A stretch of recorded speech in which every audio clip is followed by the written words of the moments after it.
প্রণাম করে কালীপুজো দিলেন বলাগড়ের সিপিআইএম প্রার্থী সুভাষ স্মৃতি ফিরল ভোট বাজারে। হুগলির বলাগড়ের সুখুরিয়াতে বার্ষিক শ্মশানকালী পুজো হয় প্রতি বছর। এবার বিধানসভা ভোটের আবহে সেই পুজো চলছে। বলাগড়ের বামফ্রন্ট মনোনীত প্রার্থী সিপিআই প্রার্থী বিকাশ গোলদার সেই কালী পুজোয় গিয়ে জনসংযোগ করেন বুধবার সন্ধ্যায়। পূজারীর হাতে সন্দেশের প্যাকেট ধরিয়ে ঠাকুর প্রণাম করেন। পুজোস্থলে উপস্থিত সবার সঙ্গে শুভেচ্ছা বিনিময় করেন। গলায় লাল উত্তরীয় নিয়ে চলে শুভেচ্ছা বিনিময়।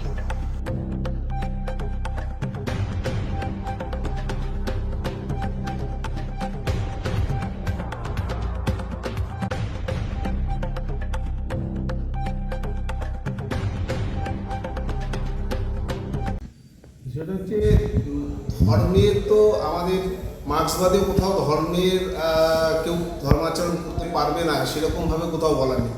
যার যার ব্যক্তিগত মত, যার যার ব্যক্তিগত বিষয়, যে যার নিজের ধর্ম পালন করবে। সেখানে ধর্মের সঙ্গে রাজনীতিটাকে না মেশানোর কথাই বলা হয়েছে।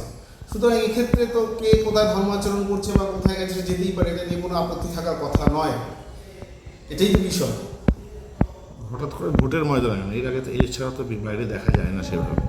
না, বিভিন্ন সময় আমাদের প্রত্যেকটা সময় বিভিন্ন জায়গায় বলা আছে, প্রত্যেকই জায়গায় যে প্রত্যেক যে যার আমরা যখন বিভিন্ন সময় বক্তব্য রাখি, আমরা যখন আমাদের বক্তব্য যে আমাদের মার্ক্সবাদের যে বক্তব্য, সেই বক্তব্যে যে ধর্মাচরণের কোনো রকম অসুবিধা নেই। আমরা প্রত্যেকে যে যার বাড়িতে তো করি, পুজো অর্চনা কার বাড়িতে নেই? প্রত্যেকের বাড়িতেই আমাদের পুজো অর্চনা হয়, প্রত্যেকের বাড়িতেই তুলসী মন্দির আছে, সব কিছুই আছে। সেটা প্রতিনিয়ত প্রতিদিন এই ঘটনাগুলো ঘটছে।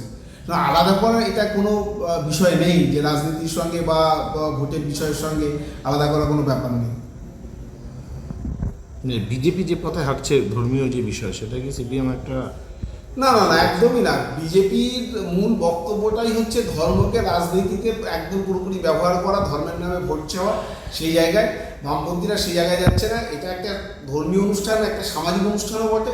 সেই সামাজিক অনুষ্ঠানে বিভিন্ন অংশের মানুষের সমাবেশ ঘটে, সেখানে তাদের সঙ্গে একটা মেলবন্ধন হয়, মানুষের সঙ্গে একটা তার মত বিনিময় হয়, দেখার অভিজ্ঞতা। এটাই আর অন্য কোনো বিষয় নেই এখানে।